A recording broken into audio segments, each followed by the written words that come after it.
ช่วงนี้ยังอยู่ในช่วงพักฟื้นจากอุบัติเหตุขาหักการไปเที่ยวยังที่ต่างๆของผมก็เลยจะยังไม่ค่อยสะดวกเท่าไหร่เลยต้องทำคลิปตอนพิเศษมาให้เพื่อนๆดูกันไปพังๆก่อนแล้วกันนี่ก็ผ่านมาหลายปีแล้วเหมือนกันนะที่พวกผมได้ออกเดินทางพาเพื่อนๆไปตลอดทัวร์เที่ยวไปยังที่ต่างๆด้วยกัน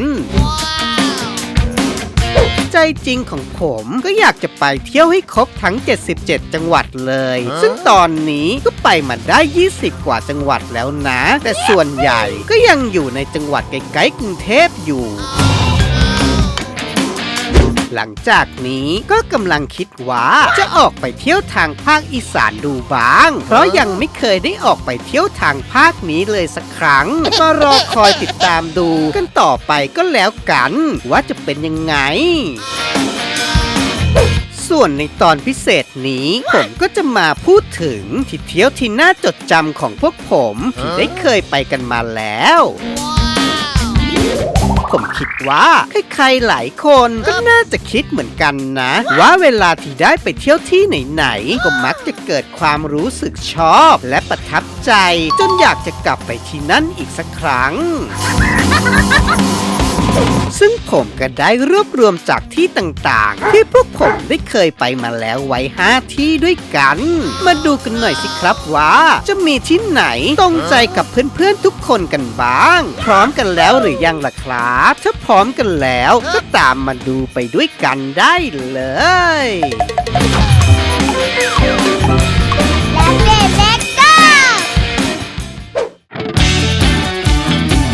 สถานที่แรกที่ผมจะพูดถึงก็คือโรงแรมพญาไม้รีสอร์ทที่จังหวัดอุทัยธานี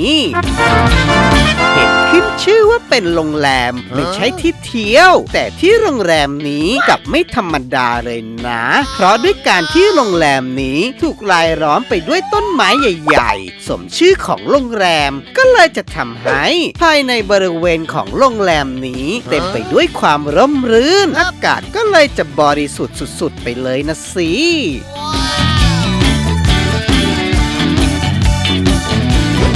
และยิ่งพอได้มาพักค้างคืนที่โรงแรมนี้แล้วก็เลยจะเหมือนว่าเราได้มาพักผ่อนเติมพลังของธรรมชาติให้กับร่างกายได้อย่างเต็มเปี่ยมและที่สำคัญการบริการของโรงแรมนี้ดีมากๆไม่เคยไปพักที่ไหนแล้วรู้สึกประทับใจได้ขนาดนี้จริงๆตั้งแต่ลงรถไปจนถึงเก็บของเข้าที่พักพนักงานเขาให้ความช่วยเหลือดีตลอดห้องพักก็กว้างใหญ่คุ้มเกินราคาที่จ่ายด้วยแถมตอนเช้ายังมีบริการฟรีพาเรานั่งเรือเที่ยวชมวิถีความเป็นอยู่ของชาวบ้านในแม่น้ำสแกกลังซึ่งตอนที่ได้นั่งเรือไปเที่ยวบรรยากาศของแม่น้ำสแกกังในตอนเช้านี้ดีสุดๆเลยล่ะซึ่งเป็นอะไรที่วิเศษสุดๆไปเลยใช่ไหมล่ะและอีกอย่างที่ผมชอบของโรงแรมนี้นะคืออยู่ใกล้วัดอุโปสถารามหรือวัดโบสถ์ศาสนสถานที่เหมือนเป็นสถานที่สำคัญมีประวัติความเป็นมาอันยาวนานของที่นี้และยังมีตลาดกับถนนคนเดินต่อกรงยาที่อยู่ใกล้โรงแรมนี้ด้วยนะแบบว่าเดินไปแค่นิดเดียวก็ถึงเรียกได้ว่ามาเข้าพักเช็คอินช่วงบ่ายตกเย็นก็ออกมาเที่ยวชมวัดเสร็จแล้วก็ไปเดินหาของกินที่ตลาดต่อกันได้เลยดีมากๆใช่ไหมล่ะจะว่าไปก็เหมือนได้กลับมาเที่ยวบ้านที่อยู่ต่างจังหวัดยังไงอย่างนั้นเลย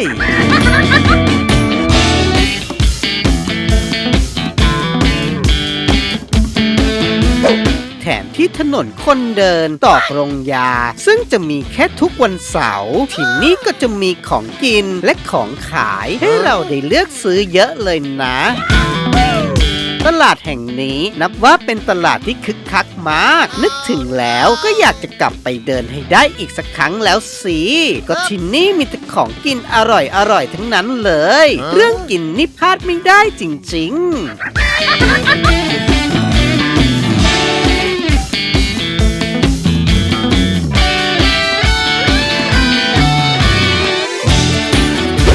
และในตอนเช้าหากใครที่ตื่นเช้าหน่อยที่แม่น้ำสแกกังก็จะมีพระสงฆ์พายเรือมาให้เราใส่บาตรกันด้วยนะนับว่าเป็นภาพของวิถีชีวิตชาวบ้านที่สวยงามจริงๆใครที่ยังไม่เคยมาพักที่โรงแรมพญาไม้รีสอร์ทแล้วก็ผมขอแนะนำเลยถ้ามาเที่ยวแถวแม่น้ำสแกกังขอฝากให้เป็นอีกหนึ่งที่พักที่น่ามาค้างคืนสุดๆขนาดผมยังอยากจะกลับไปพักที่นั้นให้ได้อีกสักครั้งเลยถ้าไม่ได้มันลองด้วยตัวเองก็คงไม่รู้หรอกนะครับ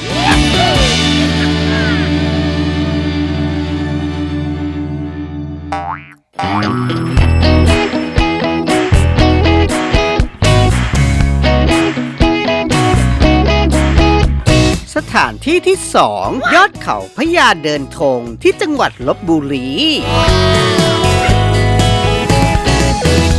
หลายๆคนที่ชอบขึ้นเขาเที่ยวดอยไปสูดอากาศบริสุทธิ์บนยอดเขาผมขอแนะนำที่นี่เลยครับรับรองว่าจะต้องประทับใจกันแน่ๆนี่นับว่าเป็นอีกหนึ่งจุดที่น่ามาเที่ยวมากๆถึงแม้ที่นี้จะไม่ใช่เขาที่สูงไม่ต้องเดินขึ้นให้ลำบากและไม่ต้องบุกป่าฝ่าดงเหมือนที่อื่น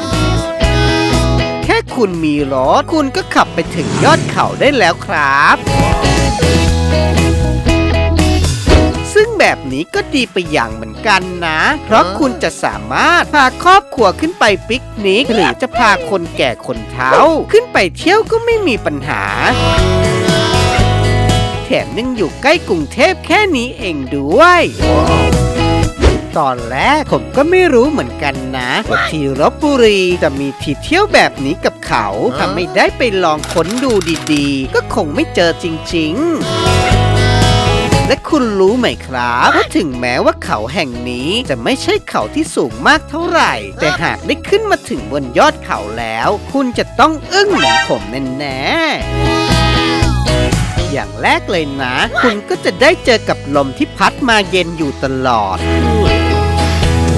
แต่ยิ่งถ้าคุณไปยืนอยู่ริมหน้าผาลมมันก็จะยิ่งพัดแรงมากๆอย่างกับพายุเลยล่ะ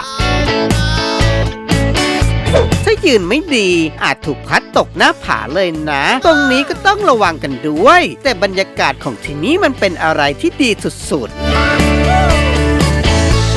ๆขนาดเราขึ้นไปตอนแดดเปรี้ยงๆยังไม่รู้สึกร้อนเลยลมพัดแรงจนหนาวเลยล่ะที่สำคัญวิวข้างบนนี้สวยมากๆเหมือนจะมองได้รอบทั่วจังหวัดลพบุรีเลยมั้ง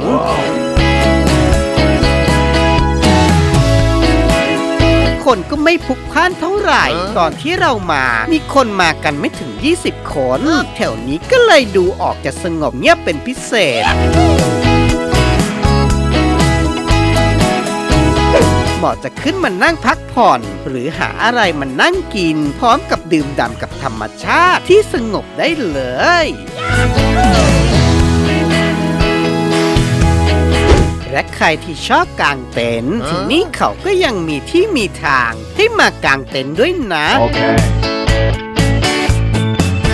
รู้สึกตอนกลางคืนของที่นี้จะมีดาวให้ดูสวยเชียวล่ะแต่พวกผมไม่ใช่สายนอนเต็นท์ก็เลยไม่ได้มาดูกับเขา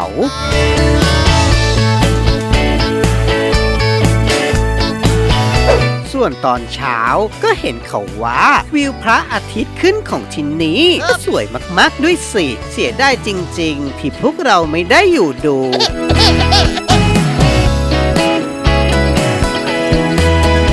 ที่นี่ก็ยังถือเป็นอีกจุดที่มาแล้วก็อยากจะกลับไปเที่ยวให้ได้อีกสักครั้งจริงๆวันหยุดเสาร์อาทิตย์หากไม่มีแผนจะไปไหนก็ลองพาครอบครัวขับรถขึ้นมาเที่ยวกันสิครับรับรองจะต้องชอบกันแน่นอน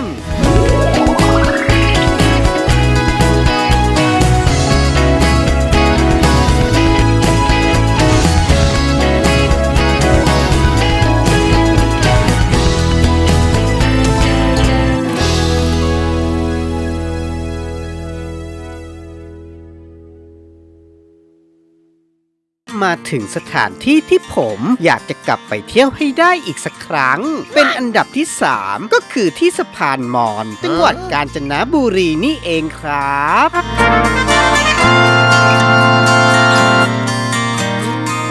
ที่นี่ก็คงจะเป็นอีกหนึ่งที่เที่ยวที่น่าจะอยู่ติดตรึงในใจของใครๆหลายคนใช่ไหมล่ะว่าต้องอยากกลับไปเที่ยวให้ได้กันอีกสักครั้ง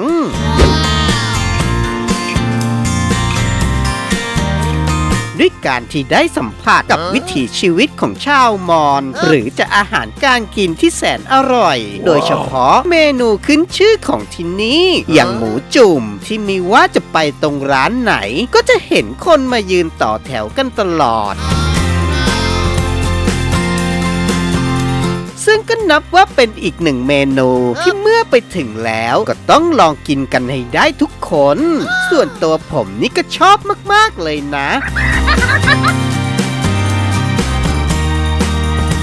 อีกหนึ่งจุดเด่นสำคัญของที่นี้ก็ตรงที่มีสะพานไม้ที่ยาวมากๆพาดผ่านแม่น้ำแบบว่าสวยสุดๆถ้าไปช่วงวันหยุดยาวก็จะเจอกับนักท่องเที่ยวยืนกันเต็มสะพานเลยเชียวล่ะซึ่งตรงนี้ก็ถือเป็นแลนด์มาร์คสำคัญของที่นี่ไปแล้วและถ้าใครมาถึงสะพานมอญแห่งนี้ก็คงจะต้องไม่พลาดหาชุดพื้นบ้านของชาวมอญมาใส่ถ่ายรูปไปพร้อมกับวิวของสะพานแต่ละคนก็ต่างจัดแจงหาเช่าชุดมาใส่กันเกือบทุกคนจนแทบมองไม่ออกว่าคนไหนคือนักท่องเที่ยวหรือชาวบ้านแถวนี้กันแน่ส่วนในตอนเช้าเขาก็จะมีการใส่บาตรพระซึ่งก็จะมีพระจากวัดค่อยๆเดินบิณฑบาตมาจนถึงสะพานนักท่องเที่ยวก็ต่างพร้อมใจกันใส่ชุดมอญมาใส่บาตรกันเต็มไปหมดทำให้เป็นภาพที่สวยงามมากๆถือเป็นกิจกรรมสำคัญของที่นี่ไปแล้ว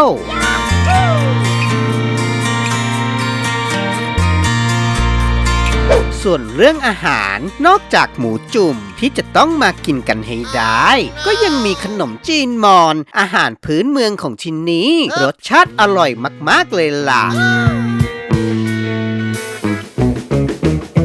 ร้านโจ๊กนั่งยองนี่ก็ต้องแวะเลยนะโอเค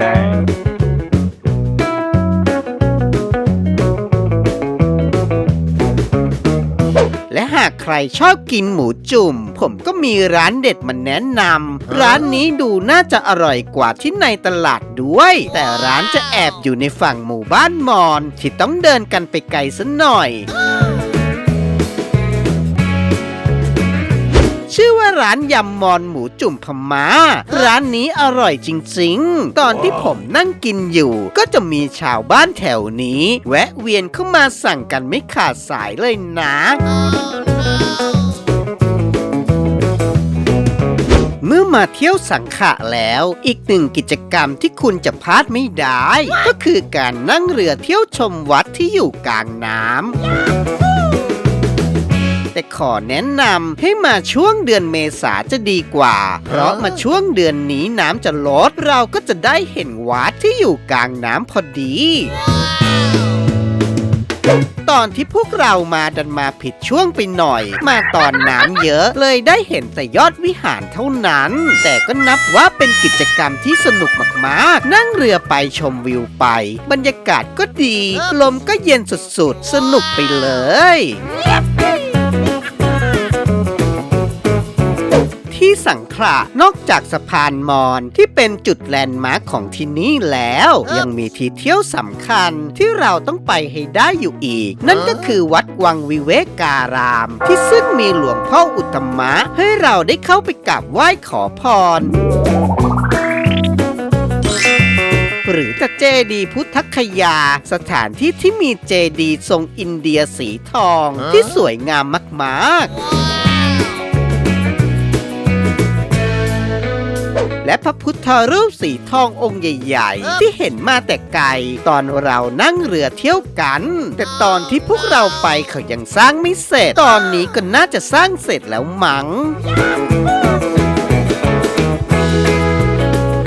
ใ ใครที่ชอบเที่ยวสัมผัสกับวิถีชีวิตของชาวพื้นเมืองล่ะก็ แนะนำเลยครับให้มาเที่ยวที่นี้ ยิ่งถ้ามาหน้าหนาวอากาศก็จะดีมากๆเลยล่ะรับรองคุณจะต้องติดใจจนอยากกลับมาเที่ยวอีกครั้งนั่นแน่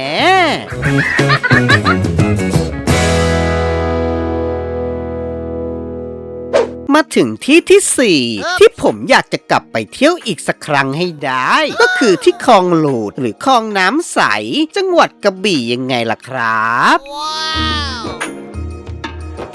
ใครที่ชอบกิจกรรมแบบแอดเวนเจอร์ให้มาที่นี่เลยครับเป็นอะไรที่โคตรสนุกเลยขอบอกตั้งแต่เกิดมาผมก็ไม่เคยได้ทำอะไรที่แอดเวนเจอร์ขนาดนี้เลยก็ที่นี่เขามีเรือคายักให้เราเช่าเพื่อพายเข้าไปยังแหล่งน้ำที่มีความใสมากๆนะสิตอนแรกก็มีวันๆอยู่เหมือนกันนะกลัวว่าจะตกน้ำตกท่ากันเพราะผมก็ไม่เคยพายเรือมาก่อนในชีวิตแถมทั้ง3คนก็ว่ายน้ำกันไม่เป็นซะด้วยก็เลยมีแอบใจสั่นอยู่บ้างแต่ดีที่เขามีเสื้อชูชีพไว้ให้ใส่ทำให้ลดความกลัวไปได้ระดับหนึ่งโอเค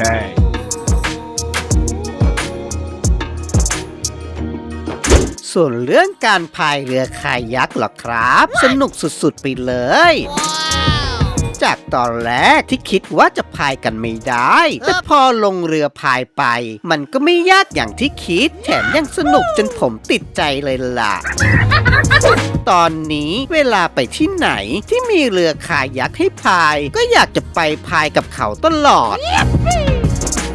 แถมเรือของที่นี้ยังนั่งได้พร้อมกัน3คนด้วยไปที่อื่นส่วนใหญ่เจอแต่แบบนั่ง2คนมันก็เลยจะไปพร้อมกันทีเดียวไม่ได้ต้องแยกกันไปคนละลำถ้าเป็นแบบนั้นมันก็จะลำบากแย่เลยขนาดไปด้วยกันยังพายติดต่อแล้วติดต่ออีกแต่แยกกันไปไม่อยากจะคิดเลยครับว่าจะเป็นยังไงตอนที่พายเรือกันนะกว่าจะพายเข้าไปถึงยังแหล่งน้ำใสกันได้เล่นเอาแทบตายเลยครับเหนื่อยเอามากๆแดดก็ร้อนสุดๆเสื้อผ้านี่เปียกไปด้วยเหงื่อทั้งตัวอย่างกับคนกระโดดลงน้ำมันเลยตลอดทางต่างคนก็ต่างลุ้นเอาใจช่วยกันใหญ่กลัวจะติดต่อยิ่งพายเรือกันไม่เป็นอยู่ด้วยพอพายพร้อมกันเรือก็หมุนอีกสุดท้ายผมก็ต้องรับหน้าที่พายคนเดียวถึงจะไปรอดกันได้แต่เมื่อมาถึงยังจุดหมายปลายทางก็ต้องถึงกับตื่นตะลึงจนความเหนื่อยที่แทบหมดแรงหายเป็นปิดทิ้งสิ่งที่อยู่ตรงหน้าช่างน่าอัศจรรย์จริงๆน้ำในบริเวณนี้ช่างใสมากๆแทบไม่มีความขุ่นเลยนะใสจนมองเห็นพื้นข้างล่างเลยแถมน้ำในนี้ก็เย็นสุดๆพอได้ลงไปแช่น้ำเหมือนได้เกิดใหม่จริงๆน้ำเย็นสดชื่นมากๆแทบไม่อยากจะออกไปจากตรงนี้เลยนะไอตอนที่พายเรือเข้ามาทั้งเหนื่อยทั้งร้อนแต่รู้ไหมครับพอได้แช่น้ำตรงนี้ลืมความร้อนจากด้านนอกไปเลยบรรยากาศตรงนี้กับด้านนอกทำไมช่างต่างกันลิบลับขนาดนี้พอได้แช่น้ำอยู่แบบนี้ชักไม่อยากออกไปแล้วสิถ้าจะออกไปข้างนอกเราก็ต้องไปฝ่าละกรรมลำบากพายเรือไปเจอความร้อนอีกแต่ถึงแม้จะพายเรือเหนื่อยก็นับว่าเป็นอะไรที่สนุกสุดๆไปเลยชักติดใจการได้มาพายเรือคายักของที่นี่แล้วสิบอกไว้เลยนะว่าผมจะต้องกลับมาที่นี่อีกครั้งให้ได้ค่าเช่าเรือก็ไม่แพงลำละ300 บาทอยู่ได้ทั้งวันแบบว่าพายเรือเข้าไปเสร็จคุณจะไปนอนแช่น้ำอยู่ในนั้นจนตัวซีดก็ไม่มีใครว่า ที่สำคัญนะที่นี่เขายังใช้เป็นที่ถ่ายทำหนังเรื่อง Jurassic World ด้วย แล้วแบบนี้คุณจะไม่อยากมาลองเที่ยวดูกันหรอครับ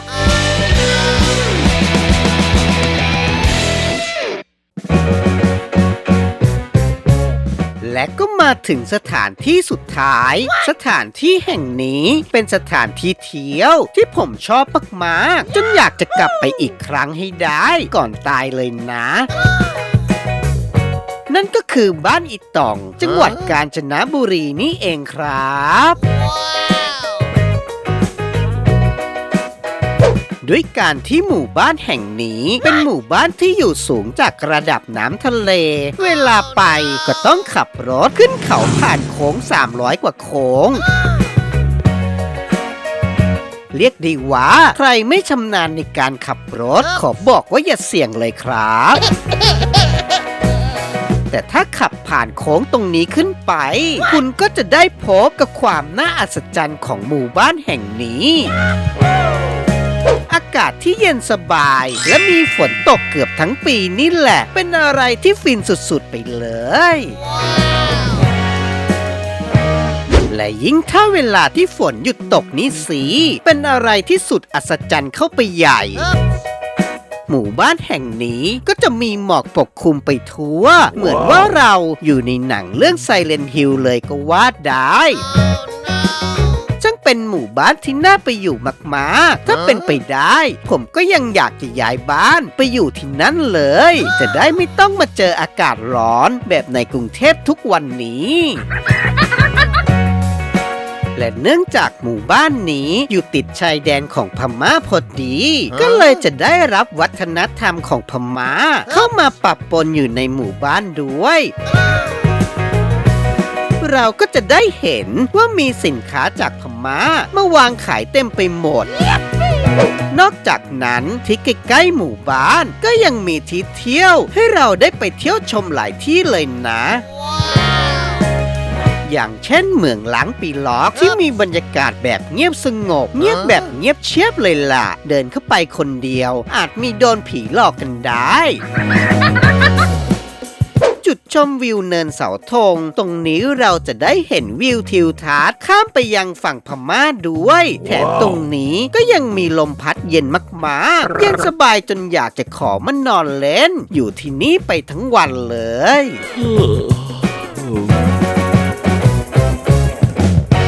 หรือใครอยากจะไปดูพระอาทิตย์ตกและขึ้นก็มาตรงนี้ได้เลยครับจุดชมวิวเนินช้างศึกซึ่งที่ในหมู่บ้านก็จะมีรถคอยบริการรับส่งให้ด้วยนะค่ารถก็ประมาณ40 บาทเอง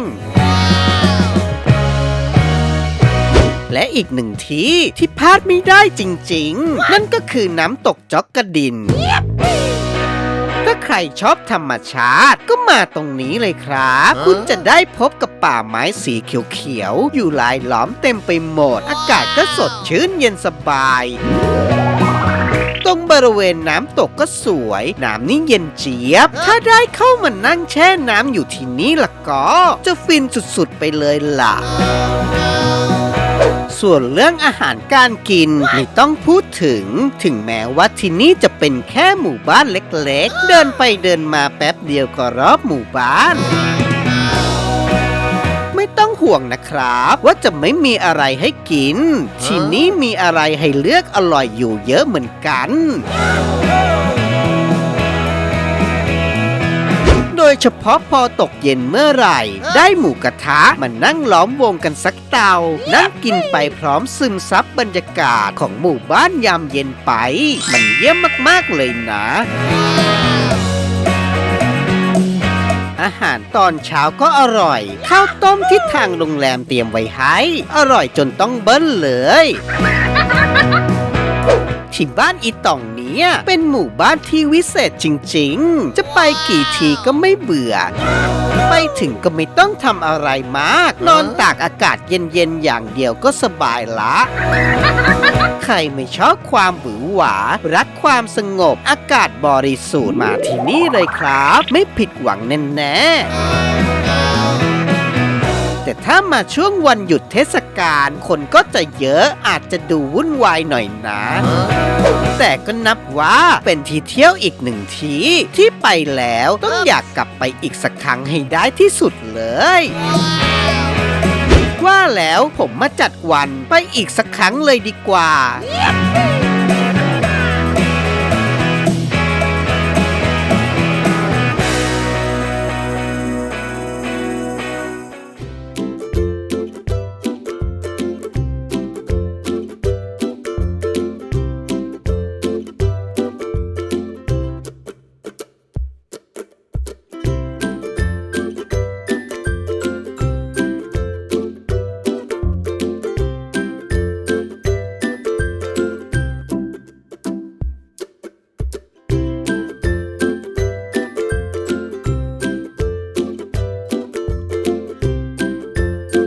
เป็นยังไงบ้างครับกับที่เที่ยว5ที่ที่ผมจัดมาให้เพื่อนๆดู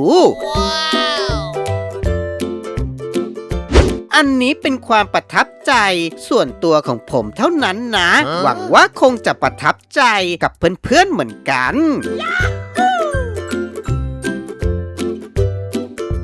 ใครที่ยังไม่เคยไปแนะนำต้องลองไปให้ได้เลยนะครับ รับรองจะต้องชอบเหมือนผมกันแน่ๆ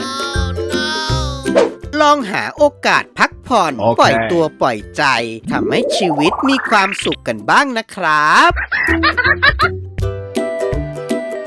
สำหรับตอนนี้ก็คงต้องพอกันแค่นี้ก่อน แล้วเอาไว้ค่อยกลับมาเจอกันใหม่ในตอนหน้า สวัสดีครับ